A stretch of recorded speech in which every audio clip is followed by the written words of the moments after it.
Ladies and gentlemen, welcome, and welcome back to our third lecture on the Greek and Roman historians, wherein we are going to conclude our introductory discussion of the awakening of the Greek historical spirit and what are essentially the three main antecedents to Greek historiography.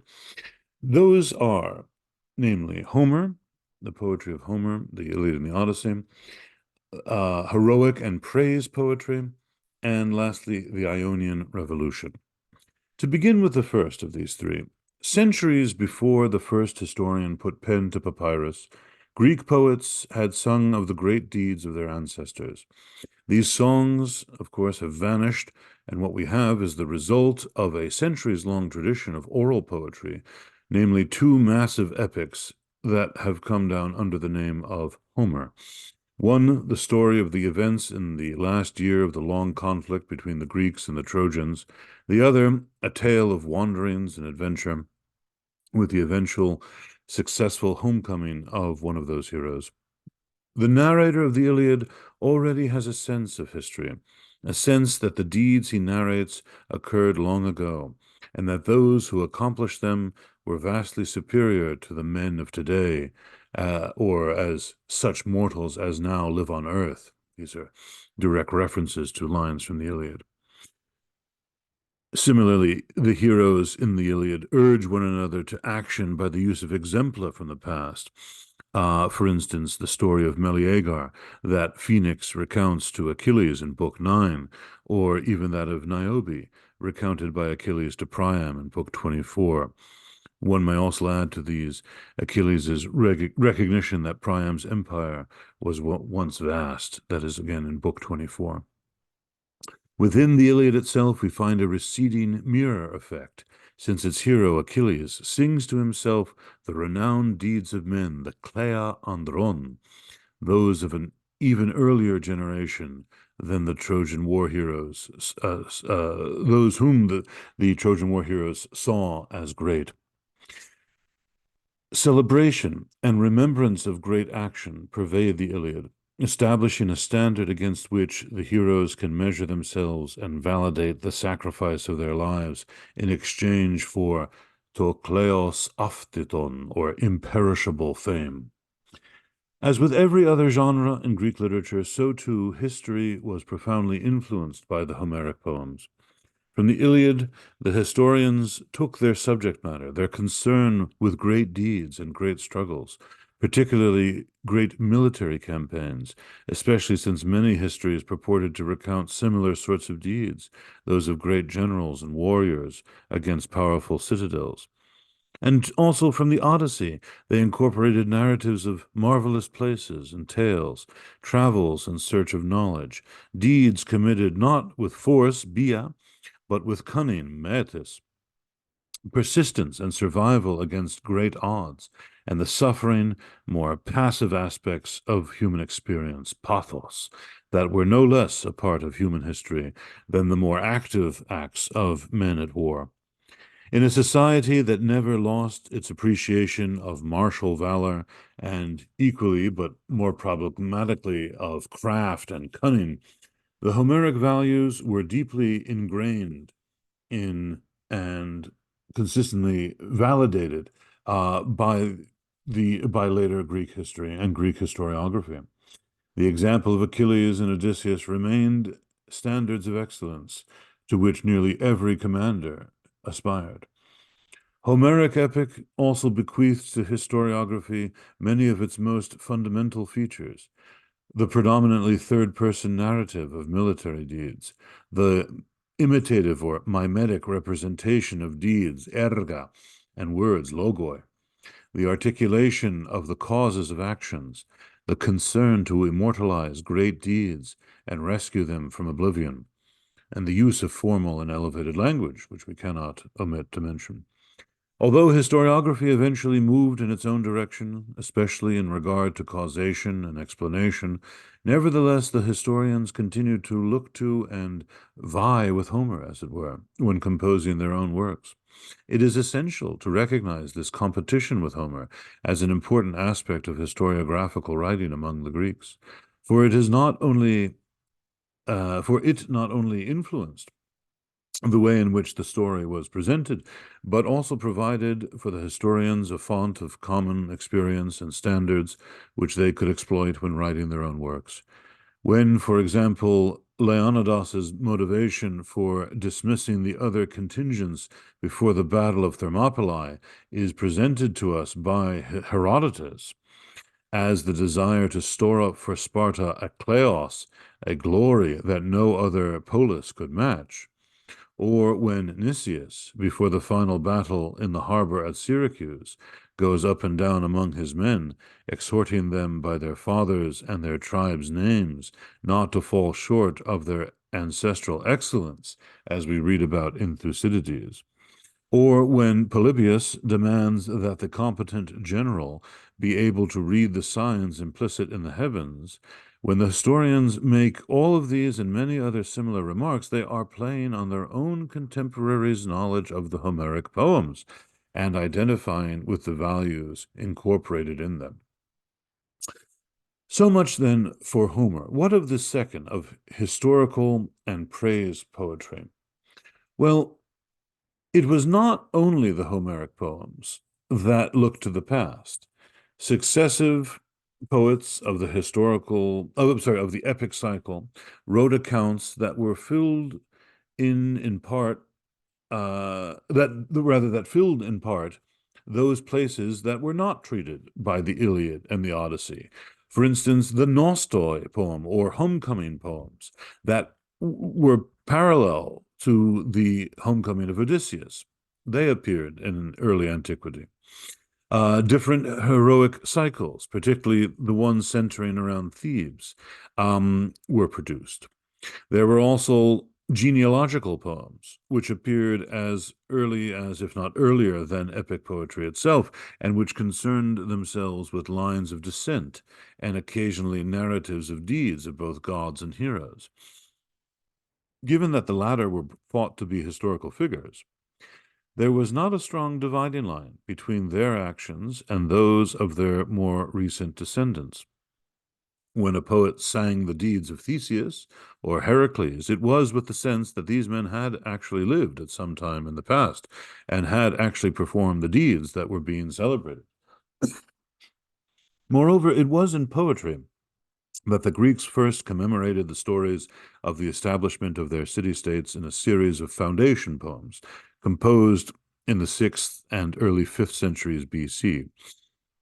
Although the character of these works cannot always be established, enough of them survive, enough fragments of these poems survive for us to be fairly certain that they contained what would be called historical events. For instance, in the 6th century BC, Eumelus of Corinth wrote a Corinthiaca. Simonides of Amorgos is credited with an Archaeologiae of the Samians, and Mimnermus composed a Smyrnaeus on the foundation and early history of the city-state of Smyrna. These early forms of local history were probably performed at symposia and at festivals, and were one way for the members of a polis to renew and celebrate their identity. The tradition continued into the 5th century. Panyasis of Halicarnassus, said to be a relative of Herodotus, the first historian, in a sense, wrote an Ionica, most likely a history of Ionia. The Byzantine dictionary known as the Suda says that, amongst other things, this poem dwelt on Ionian colonies. And Xenophanes is said to have written works on the foundation of Colophon and the colonization of Elia in Italy. We must therefore imagine that the Greeks from the beginning commemorated their ancestors and the past deeds of those who had established their city-states, and it is unlikely, given the nature of poetry at this time in general, that anything resembling a critical spirit infused these works. Rather, the poets, applying to the muse for inspiration, told their stories based on oral traditions that had been handed down, embellishing details here and there, we may imagine, in accordance with whatever conventions existed. The main purpose of these poems must have been to record and celebrate, not to analyze and explain, which, of course, would become the job of historiography.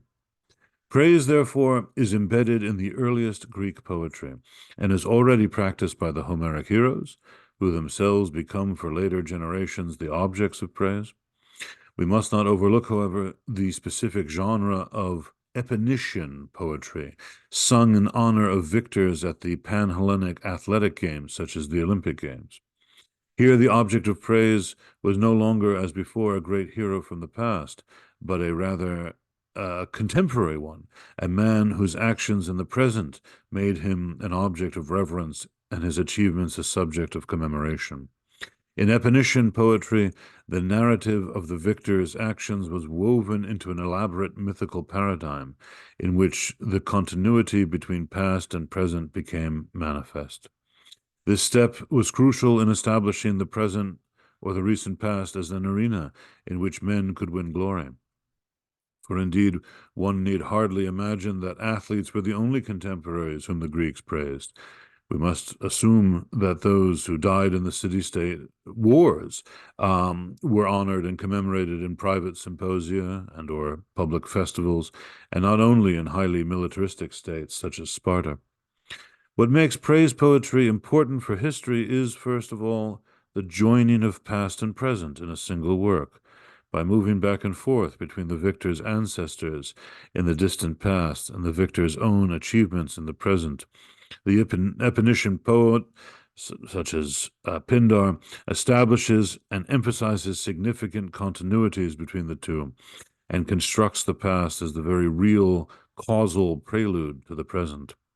It is not simply a matter of saying that the victor is like his fathers or grandfathers, but rather the assumption that one can assume consistent patterns of behavior. This is an awakening of the historical spirit. Second of all, by not devaluing the present, by not suggesting that the men of today are inferior to those of the past, as Homeric epic had done, the epinician poet legitimizes the actions of human beings in his contemporary world as objects worthy of recollection and celebration. It therefore was but a short step from commemorating in poetry the victors in the games to recalling in prose the victors at Marathon.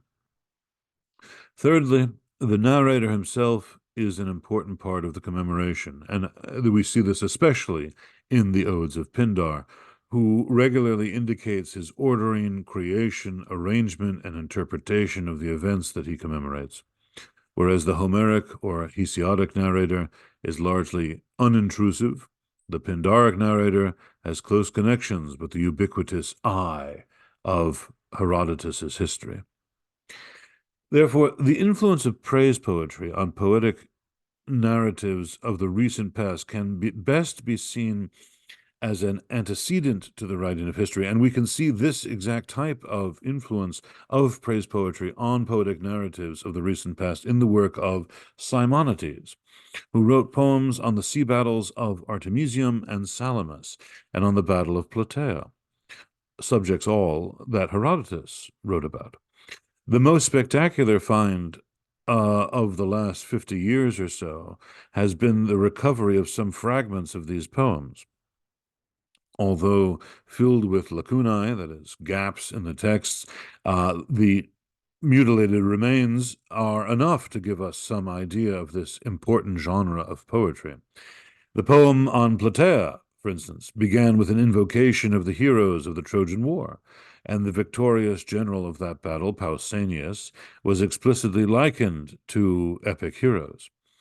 How the battle itself was narrated cannot be recovered, unfortunately, but it is clear both how important a role such poetry must have played in the preservation of great deeds, and also how different in nature and orientation Simonides' poetic narrative of a historical event is from the later Herodotean treatment of the same events.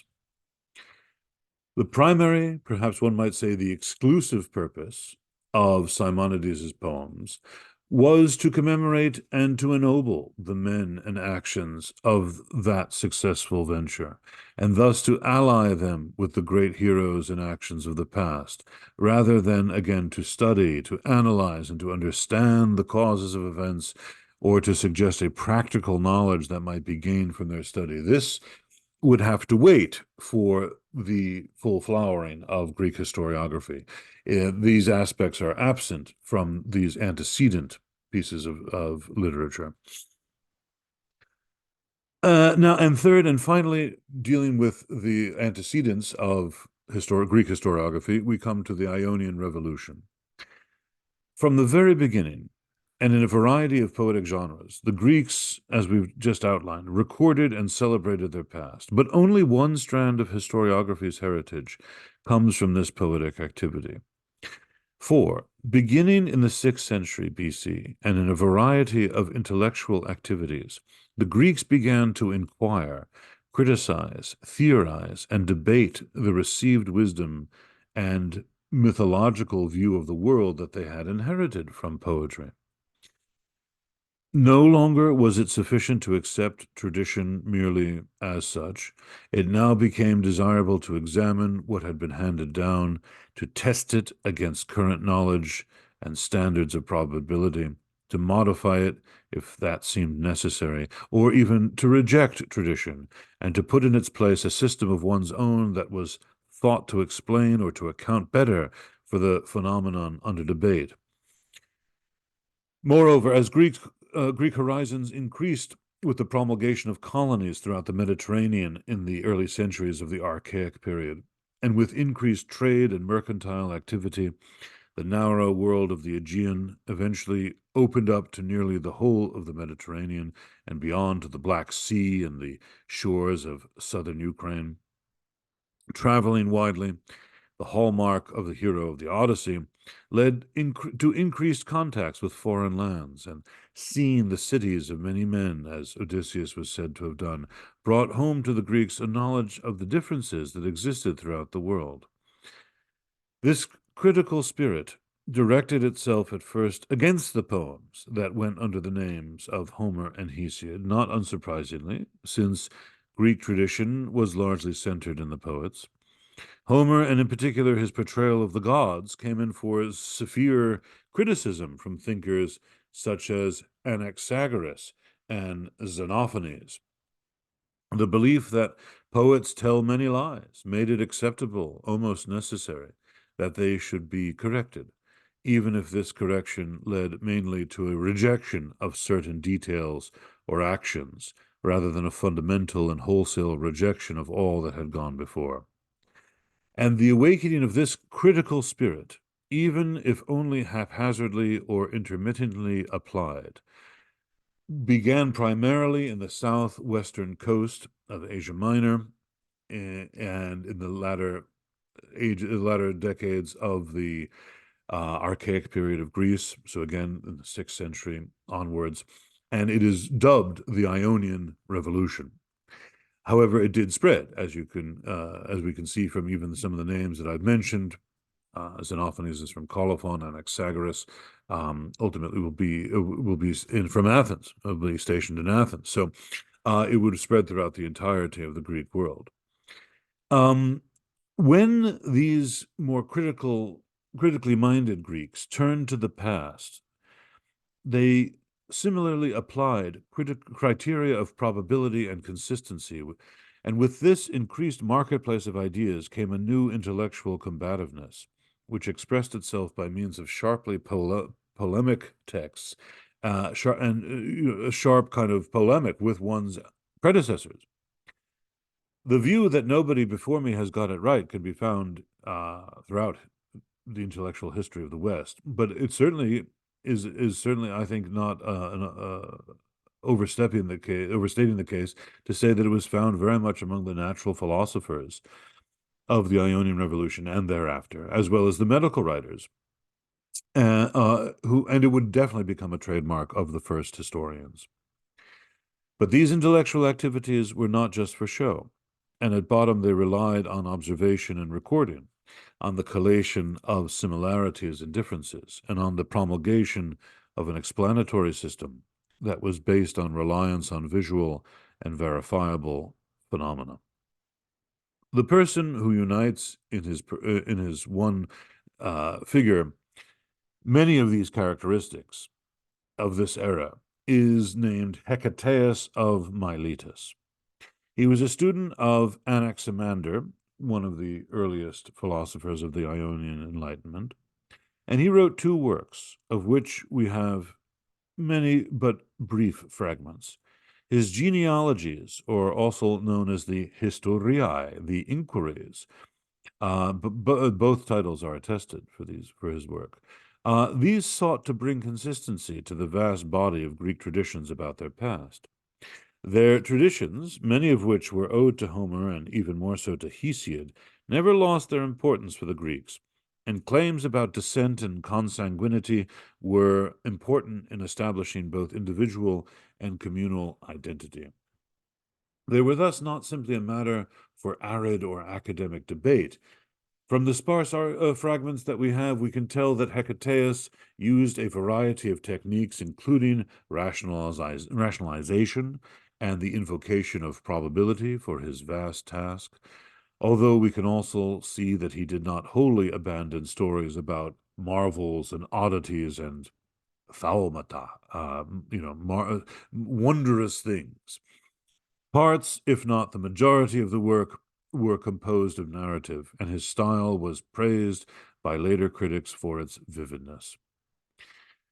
In his other work, the Periodos, or Periegesis Ges, the Circuit of the Earth, we see reflected the new, larger world in which the Greeks found themselves. And this work was apparently an account of the lands of the Mediterranean proceeding in a clockwise direction from the Straits of Gibraltar, that is, that little pinch point between North Africa and Spain, and they're going, as I said, clockwise. For each land that he treated, Hecataeus gave a description of the land and its people, what was worth seeing in that land, and though this is a matter of scholarly debate, a brief history of those areas as you talked about them. As far as we can tell, it was a work that mixed many different types of information. Hecataeus, like many Greeks of his time, was fascinated by the age and splendors of Egypt, and his treatment of that land was to have far-reaching influences, particularly on Herodotus. Hecataeus' influence is visible also in other writers, such as Acusilaus of Argos or Pherecydes of Athens, mythographers both, who investigated and tried to bring order to the Greek mythological tradition. And it is significant to say that for Felix Jacobi, one of the greatest scholars of ancient historiography, who straddles the late 19th and beginning of the 20th century in his dates, he saw Hecataeus of Miletus as really being the beginning of history. That in Hecataeus, this was the decisive step, the movement towards the formation of history. The rise of the Lydian kingdom of central Anatolia under Croesus began to bring the Greeks of Asia Minor into the wider political world of the ancient Near East. And when Croesus's kingdom, in turn, was won by Cyrus the Great, the Ionian Greeks found themselves subjects of a vast and largely unknown empire. The Lydian Xanthos wrote a work in Greek called the Lydiaca, that is the books of Lydia. This is 4 books on the history of this region, and this must be taken as evidence of interest among the Greeks of Asia Minor and possibly the mainland.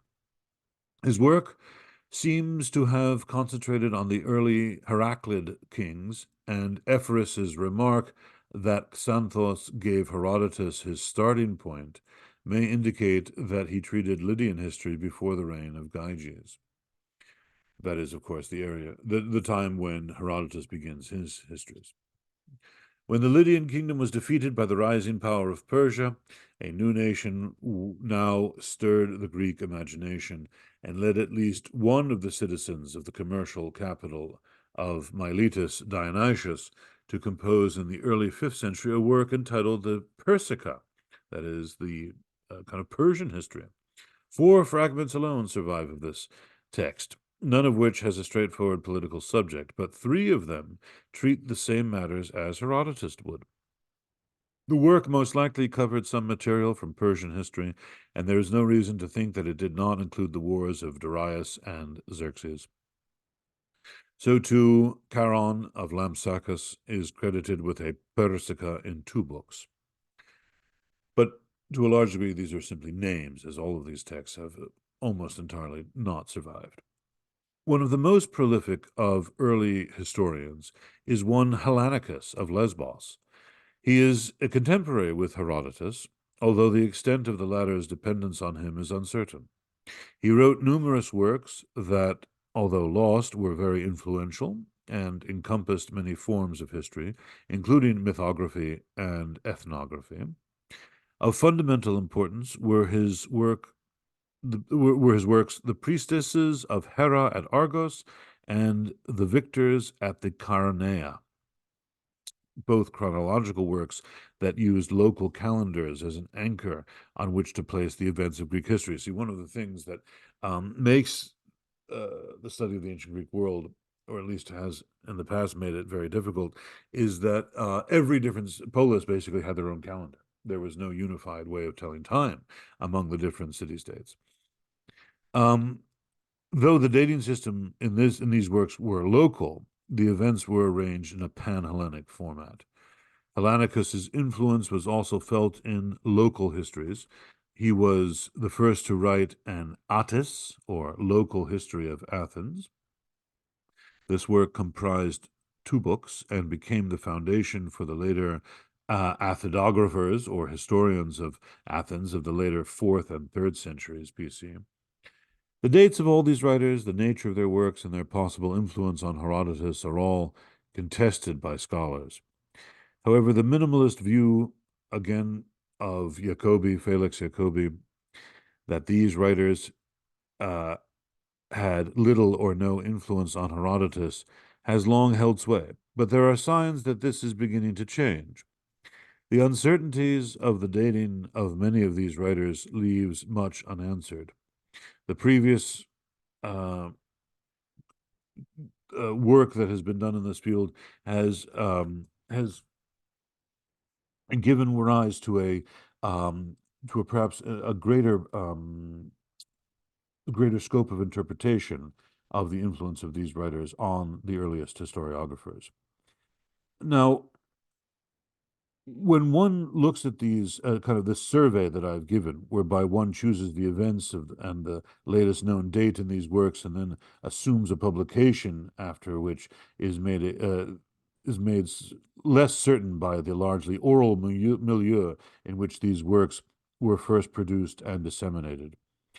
But in what will follow in our course together, and for our purposes, the exact dates may be less important than the fact that all of these authors were engaged in the study of the past, and their activity points to a thorough and pervasive interest on the part of the Greeks in their own past as well as that of other nations. In conclusion, therefore, the Greek fascination with the past, their own and others, is sometimes seen and can be argued to be present really from the earliest times. There is, in the poetic strand, a clear element of this. It has as its goal the recollection, but especially the glorification of past deeds and great heroes. We see this also as being the case in terms of the eponychian or praise poetry of contemporary heroes, grafted onto which kind of connects the human world, the contemporary human world, with that of the great heroes of the past, and shows an interest in contemporary events that would be kind of anticipatory of historiography. Likewise, we can see already, even in things like the Odyssey, an interest in the natural world, in faraway places, in ethnography, in bringing observation and analysis and trying to, and ultimately what would become the historical impulse to reduce complex phenomena into an explainable structure. The goal of this latter aspect was not so much a celebration as an understanding, and it is both anticipatory of later Greek historiography and something that would become ultimately an essential part of all later Greek historiography. Thank you.